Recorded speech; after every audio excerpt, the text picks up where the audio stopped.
Is oil and gas seeing flat output? Who shut down a refinery in a time of need? Who's planning a refining powerhouse in 2012? Stay tuned for all this and more when we come back.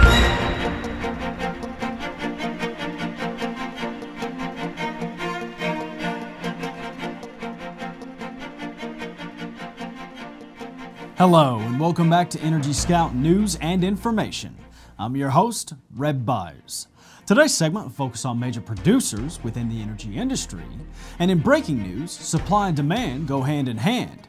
United States oil output and reserves were flat last year as upstream players faced challenges in tapping investment, landing new production opportunities. According to an Ernst & Young report, the report, due for release later this week, pegged United States oil output by the companies analyzed at 1.2 billion barrels for the fourth straight year.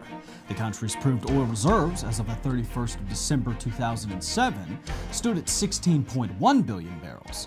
Ernst & Young said the results for the report were gleaned from publicly available information from the United States operations of 40 exploration and production companies, which together hold about 74% of United States oil reserves. And in other news, maintenance in a time of mayhem. Royal Dutch Shell has shut down 250,000 barrels per day of refining capacity in Singapore and Malaysia for regular scheduled maintenance and time of healthy demand for motor fuels. Shell Singapore brought down its second largest crude distillation unit at the Bukom Island refinery this week for a 3-week maintenance period. Refinery sources had reported to Reuters in early May that 115 to 130,000 barrels per day would be shut down, together with a gasoline-making platform unit for maintenance from early June. Now let's see what else is happening in the energy industry.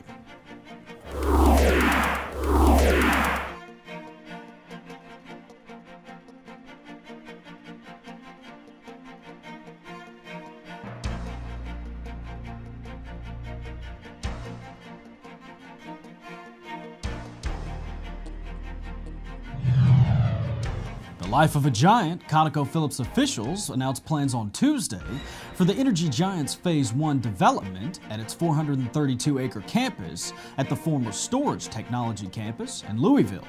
Plans call for the first phase to be completed by 2012. According to ConocoPhillips' general manager of global real estate, Mary Manning, the full build-out of the site could take 20 to 25 years because of the size of the project and the crucial nature of its ConocoPhillips' future. That eventual employment target would amount to a $400 million to $500 million local payroll for ConocoPhillips. This would create a total economic impact in excess of $1 billion and make ConocoPhillips its fourth largest employer in Metro Denver's private sector. A surge of solar interest. SAS is teaming up with California company and Progress Energy to add some solar power to the local energy grid. Yesterday, SAS, the world's largest privately held software firm with annual revenues of more than $2 billion, said that they would build a solar power grid covering 5 acres at its headquarters in Cary. SAS will sell the power to Progress Energy Carolinas, which is under mandate by state law to increase the use of renewable energy sources. The solar grid will generate 1.7 million kilowatt hours power per year, or enough power to power more than 100 homes. And it's time once again for our market numbers, but first, let's take a look at this week's major leaders and laggards.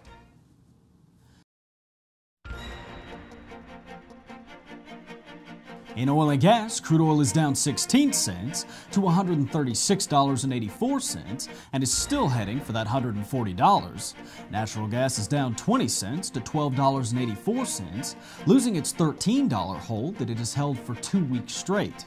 Now let's regroup after we take a look at this week's mergers and acquisitions.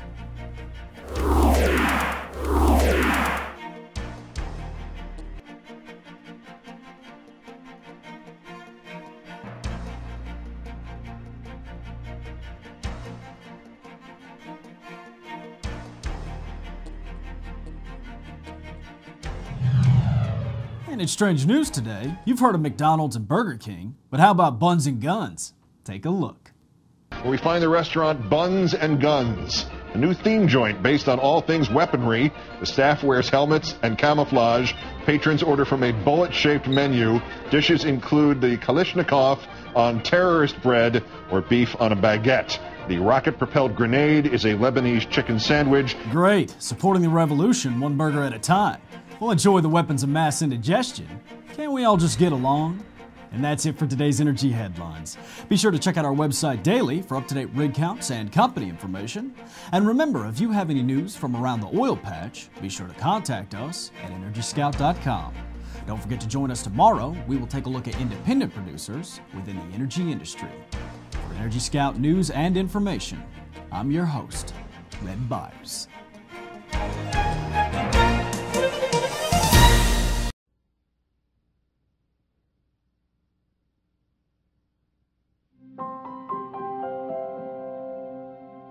Can you see it? It's here, 175 miles off the coast of Louisiana. It's your commute, your flight to Phoenix, your way of life. Here, more than 28,000 feet below the surface, in a place experts thought impossible to reach, setting half a dozen world records for technological innovation, without a single safety or environmental incident.